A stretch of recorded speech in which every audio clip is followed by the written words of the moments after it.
یعنی اللہ کے نبی کا کوئی طریقہ ہے اور آپ نے اس پر تطوعاً عمل کیا ہے اور اس کے اندر اختیار دیا ہے کہ عمل کر لے تب بھی ٹھیک ہے، نہ عمل کرے گا تو تب بھی اس کے لیے گناہ کی بات نہیں، تو کہتے ہیں یہ چیز سنت میں شامل نہیں ہوگی، بلکہ سنت جو ہے وہ لازمی عمل والی چیزیں ہوتی ہیں۔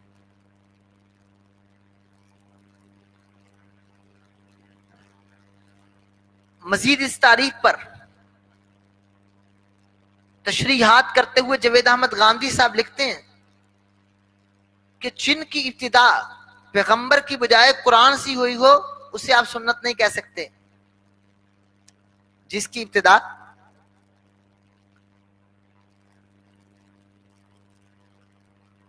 قرآن سے ہوئی ہو، پیغمبر سے نہ ہوئی ہو، کس سے ہوئی ہو؟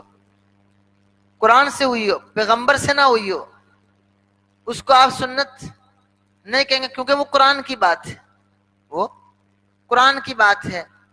جیسے کہتے ہیں مثلا اوباشوں کو سنگسار کرنا، اوباشوں کو سنگسار کرنا۔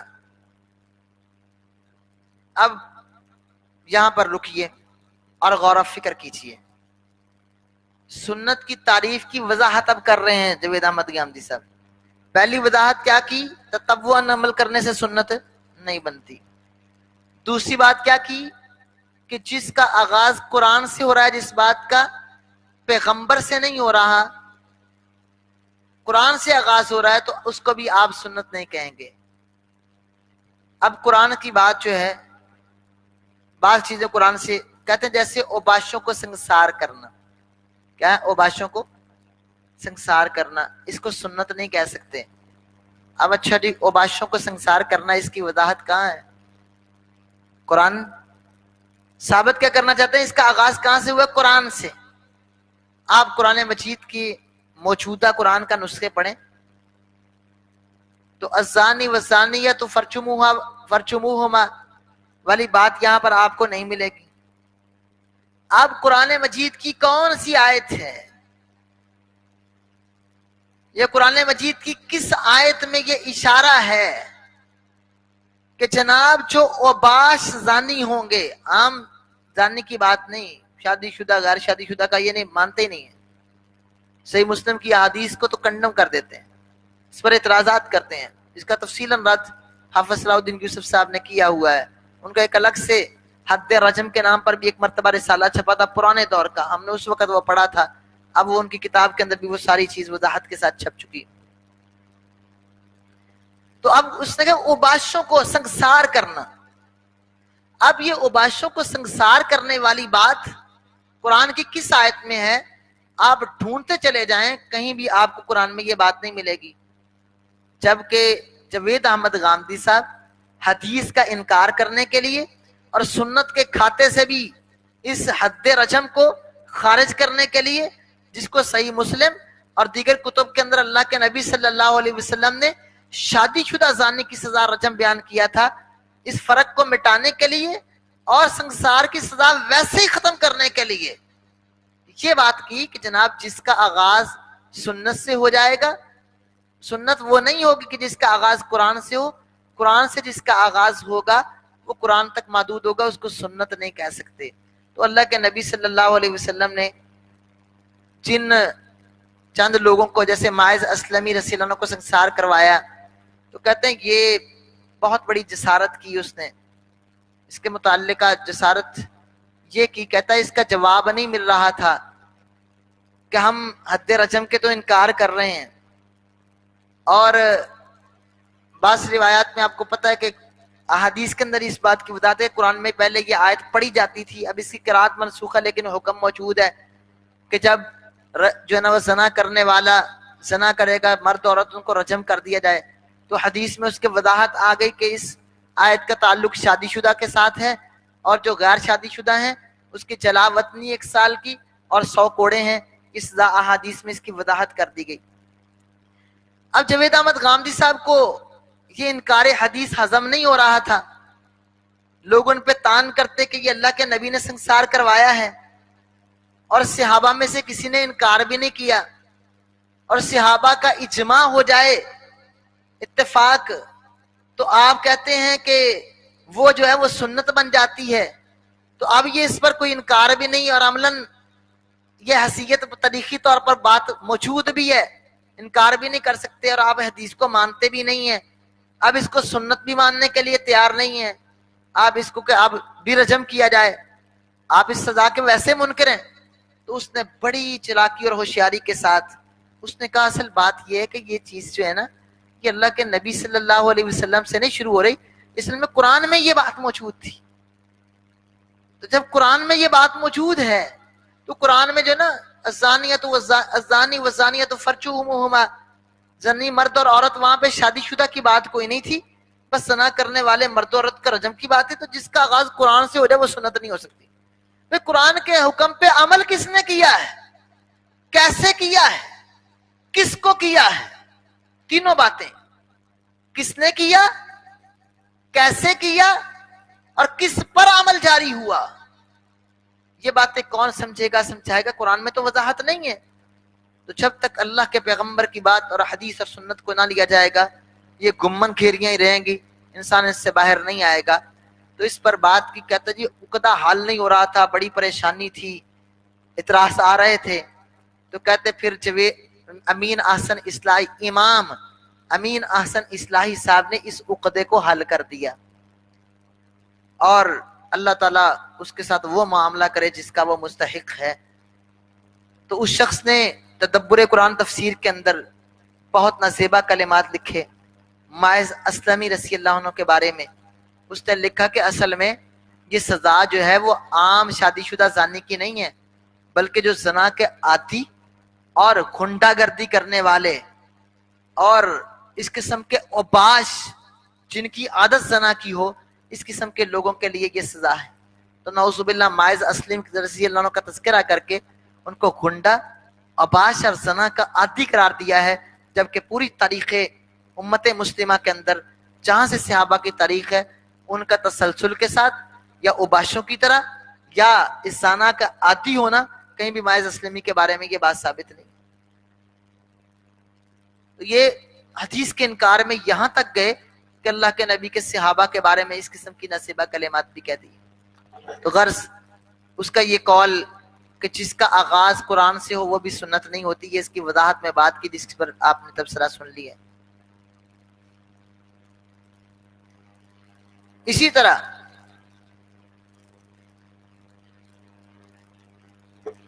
جو قرآن کی تفہیم و تبیین اللہ کے نبی صلی اللہ علیہ وسلم فرمائیں وہ ہمارے لیے دلیل اور حجت نہیں ہوگی، اس کو لے بھی سکتے ہیں نہیں بھی لے سکتے کہ جاوید احمد غامدی کی بات، لیکن خود جو وضاحت کریں وہ ٹھیک ہے ہماری بات۔ اور کہتے ہیں سنت سے اگر کسی قرآن کی آیت کی تبیین ہو سنت سے تو وہ ہمارے لیے حجت و دلیل ہوگی، اور اللہ کے نبی صلی اللہ علیہ وسلم اگر ویسے آپ کی احادیث قرآن کی وضاحت کر رہی ہیں، قرآن کی جو ہے نا تبیین کر رہی ہیں، اس کے مطلق کو مقید کر رہی ہیں، وضاحت کر رہی ہیں، تو وہ ہمارے لیے حجت اور دلیل نہیں ہوگی۔ گویا کہ سنت اور چیز ہے اور قرآن کی تبیین اور قرآن کی وضاحت وہ اور چیز ہے۔ اللہ فرماتے ہیں وَأَنزَلْنَا إِلَيْكَ الذِّكْرَ لِتُبَيِّنَ لِلنَّاسِ مَا نُزِّلَ إِلَيْهِمْ، اللہ کے رسول ہم نے آپ کی طرف ذکر نازل کیا ہے تاکہ آپ قرآن کا بیان کریں۔ ثُمَّ إِنَّ عَلَيْنَا بیانہ، بیان کی ذمہ داری اللہ رب العالمین نے لی ہے، تو اپنے نبی پر وحی کر کے اللہ رب العالمین نے وضاحت اور تبیین کا اختیار نبی کو دیا ہے۔ اب جو نبی کو اللہ نے یہ اختیار دیا وحی کے ساتھ کرنے کا، اور بلکہ ذمہ داری لگائی، اختیار نہ کہنا چاہیے، ذمہ داری لگائی ہے اس کی وضاحت کی، تو اللہ کے نبی نے جو یہ ذمہ داری ادا کی وہ ہمارے پاس احادیث کی شکل میں پہنچی، اس کو جاوید احمد غامدی صاحب لینے کے لیے تیار نہیں، اور جو خود ساختہ سنت کی تعریف کی اور خود ہی اپنی رائے سے کچھ چیزیں اس میں داخل کی، کہا یہ جو وضاحت ہے نا بس یہ سنت جو ہے قرآن کے مفہوم کو متعین کرے گی، احادیث سے ہم اس کو متعین نہیں کریں گے۔ اب ایک سوال پیدا ہوتا ہے یہاں پر، ہم کہتے ہیں چلیں قرآن مجید کی وضاحت کی ہمیں ضرورت ہے، جاوید احمد غامدی صاحب سنت سے ہمیں یہ وضاحت کر کے دکھائیں۔ السارق والسارقۃ فاقطعوا ایدیہما چور کرنے والا مرد اور چوری کرنے والی عورت، اس دونوں کا کیا کرو؟ ان کے ہاتھوں کو کاٹو. فَاقْطَعُوا أَيْدِيَهُمَا. اب کتنے ہاتھ کاٹنے ہیں چور کے؟ ایک ہاتھ کاٹنا، دونوں ہاتھ کاٹ دینے ہیں. پھر چوری کی مقدار کتنی ہو؟ چونکہ سنت سے قرآن کی وضاحت کرنی ہے، اللہ کے نبی کی حدیث سے تو وضاحت نہیں کرنی. کتنی چوری؟ ایک آدمی کسی کی جیب سے 1 روپیہ چرا لیتا ہے تو کیا ہاتھ کاٹے جائیں گے؟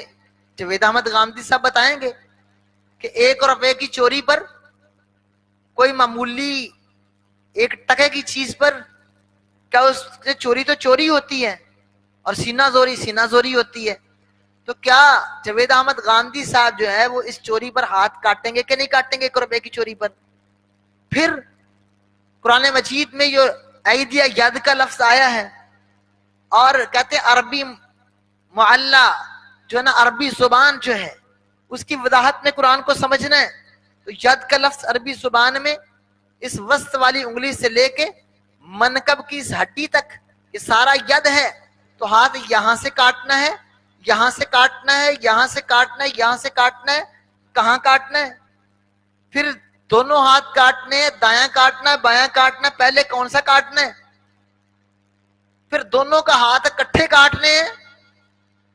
2 چوری کرنے والے، 4 چوری کرنے والے ہوں، الگ الگ کاٹنے ہیں. کیسے کاٹنے ہیں؟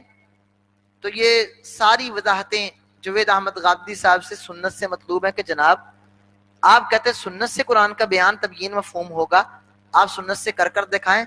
جب تک اللہ کے نبی صلی اللہ علیہ وسلم کی حدیث کو نہیں لیں گے وضاحت نہیں ہوگی. آپ نے تو فرمایا تھا کہ ربع دینار یا ثلاثۃ دراہم، یا ڈھال کی قیمت کے مطابق جو ہے نا وہ قیمت ہو، اس پر ہاتھ کاٹا جائے گا، اس سے کم مقدار پہ نہیں. پھر چوری بھی محفوظ جگہ سے کی ہو، کھلے جگہ سے چیز اٹھانے پر ہاتھ نہیں کاٹے جائیں گے.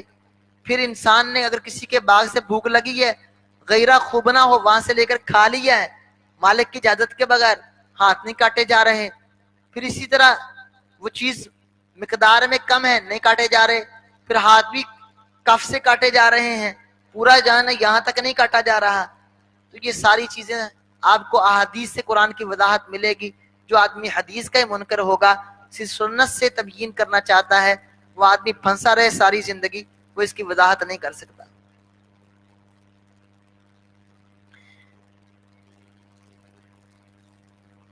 اسی طرح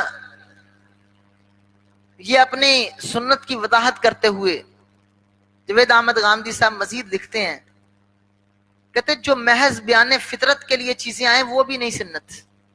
جو محض ایک ہے فطرت کی چیزیں، اس کو تو وہ سنت میں شمار کرتے ہیں، لیکن جو محض بیان فطرت اس کی وضاحت کے لیے چیزیں آئیں گی وہ بھی سنت میں شامل نہیں ہوں گی.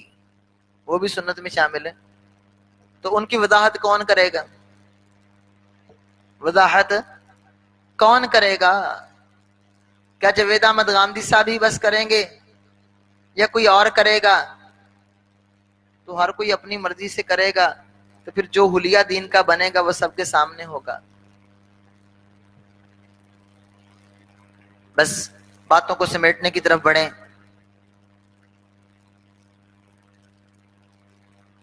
اس حوالے سے جاوید احمد غامدی صاحب اسوہ حسنہ اور سنت کو بھی الگ الگ قرار دیتے ہیں.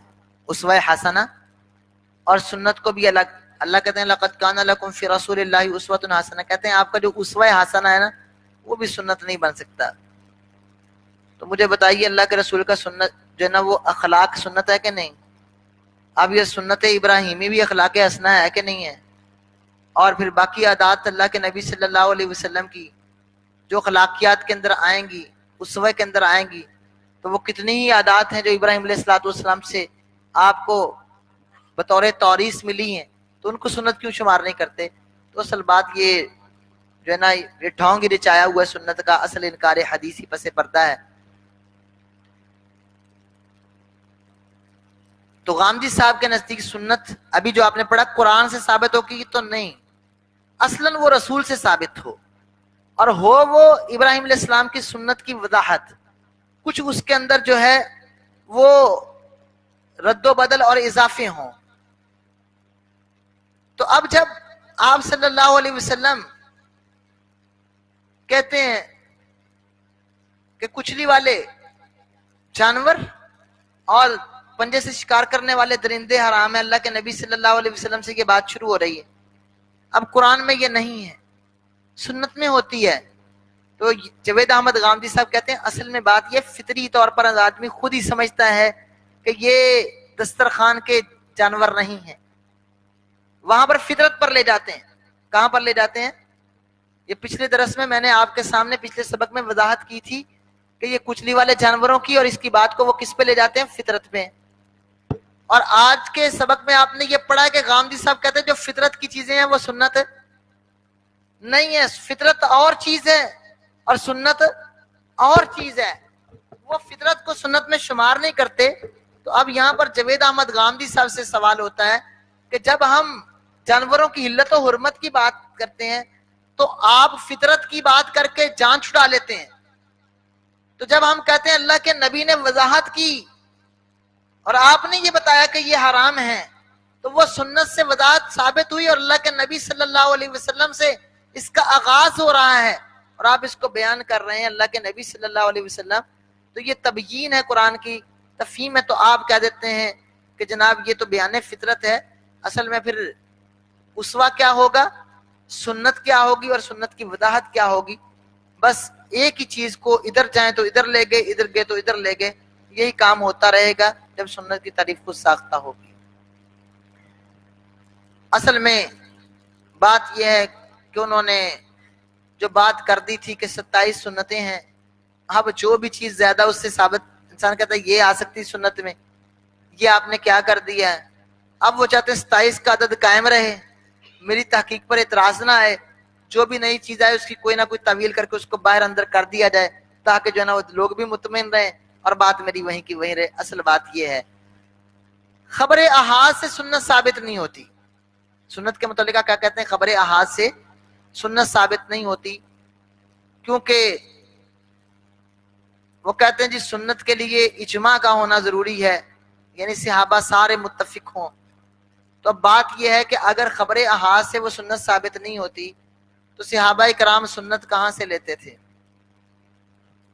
کہتے ہیں نا اللہ کے نبی صلی اللہ علیہ وسلم نے اس میں کچھ تجدید و اضافے کے ساتھ بطور دین امت کے لیے جاری کر دیا۔ اب صحابہ کرام تک ایک دوسرے سے باتیں پہنچتی تھیں، وہ صحابہ کرام سارے ایک مجلس میں تو اللہ کے نبی کے پاس نہیں ہوتے تھے، تو آپس میں جب ایک دوسرے سے بات لیتے تھے تو کیا وہ خبر احاد کے ذریعے لیتے تھے یا تواتر کے ذریعے لیتے تھے یا کہاں سے لیتے تھے؟ تو یہ کہنا کہ سنت ثابت ہوتی ہے خبر احاد سے نہیں تواتر سے، تو یہ قول بھی ان کا پھر صحابہ نے سنت کہاں سے لی، اس بات کا جب جواب دیں گے تو بات ان کی وہاں پر بھی رد ہو جائے گی۔ اور بات یہ ہے کہ جب سنت قرآن سے بھی نہیں، خبر احاد سے بھی نہیں، قرآن سے بھی نہیں، خبر احاد سے بھی نہیں، تو جاوید احمد غامدی صاحب سنت کہاں سے لیتے ہیں؟ 27 سنتیں لی ہیں نا، یہ تو مسلمہ کے 27 سنتیں لی ہیں، اب قرآن میں بھی نہیں، کیونکہ جو قرآن سے آغاز ہوگا وہ سنت نہیں، اب خبر احاد سے بھی نہیں، لینی بھی تواتر سے ہے۔ اب جاوید احمد غامدی صاحب نے جو سنتیں لی ہیں اس کا تواتر کہاں ہے، کس کتاب سے لی ہیں، کس تواتر سے لی ہیں، کہاں سے لی ہیں، ہر چیز پر ان کو خبر احاد احادیث سے ہٹ کر اس کو تواتر کے ساتھ ثابت کرنا ہوگا۔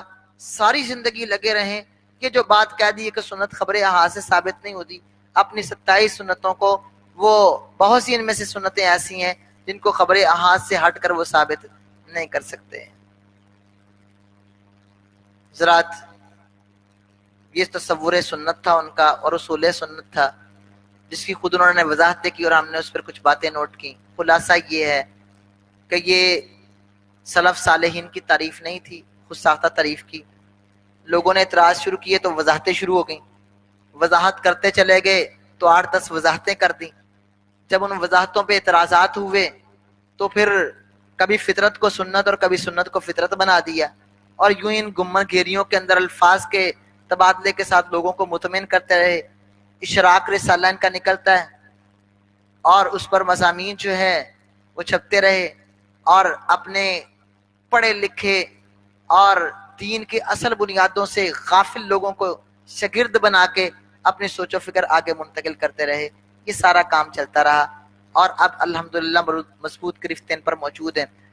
آخری بات اور آخری گزارش یہ کروں گا کہ سنت کی تعریف کا آخر غامدی صاحب کو کس نے اختیار دیا؟ کہتے ہیں اصطلاح ہے جو مرضی بنا لے. تو کیا سنت کی جو تعریف اور اصطلاح غامدی صاحب نے بنائی ہے, کیا ان کے بعد کوئی اور بھی کوئی اصطلاح بنا سکتا ہے؟ ایک شخص اٹھتا ہے, وہ کہتا ہے جناب مجھے غامدی صاحب کی تعریف سنت پسند نہیں ہے, میں سنت کی تعریف یہ کرتا ہوں کہ سنت سے مراد وہ امور ہیں جو آدم علیہ السلام سے جاری ہوئے ہیں. کہاں سے جاری ہوئے ہیں؟ آدم علیہ السلام سے, اور فطرت میں شامل ہیں. اب بتائیے جاوید احمد غامدی صاحب اس کے ساتھ کیا بات کریں گے؟ اگر کہیں کہ جی اللہ نے اتباع ملت ابراہیم کا حکم نہیں دیا, تو اللہ رب العالمین نے کہا کہ جس طرح ہم نے آپ پر وحی کی پہلے نبیوں پر بھی وحی کی ہے, تو وحی کی اتباع کا حکم دیا ہے, لہذا جس طرح ان پر اللہ کی وحی ہے تو وحی کا اتباع تو ہم کریں گے. ہاں اگر اللہ کے نبی صلی اللہ علیہ وسلم نے کوئی ان شریعتوں کی بات منسوخ کر دی ہے تو وہ منسوخ ہے, وگرنہ سنت وہی ہے جو آدم علیہ السلام سے جاری ہے. اب یہ جو منسوخ کر دی کی وضاحت سے جو اعتراض کریں گے وہ خارج کرتا چلا جائے گا, وہ تعریف کر کے وہ کہے گا آدم علیہ السلام کی سنت ہے, کیا کریں گے وہاں پر؟ چوتھا اٹھے گا کہے گا نہیں, اصل بات یہ کہ پہلے رسول تو نوح علیہ السلام ہے, نوح علیہ السلام سے جو دین توحید ہے اور جو اعمال ہیں ان کی سنت سے وہ سنت ہے وہ چل. اب ہر شخص نئی نئی تعریفیں کرتا جائے گا اور جو امت کا سارا شرازہ ہے وہ بکھر کے رہ جائے گا, پھر ایک نہیں کئی فرقے جنم لیں گے اور دین کا حلیہ بگڑے گا. اس لیے کہ راستہ انکار حدیث کا اصل میں اللہ کے دین کو خراب کرنے کا راستہ ہے. اللہ تعالی ہمیں محفوظ فرمائے.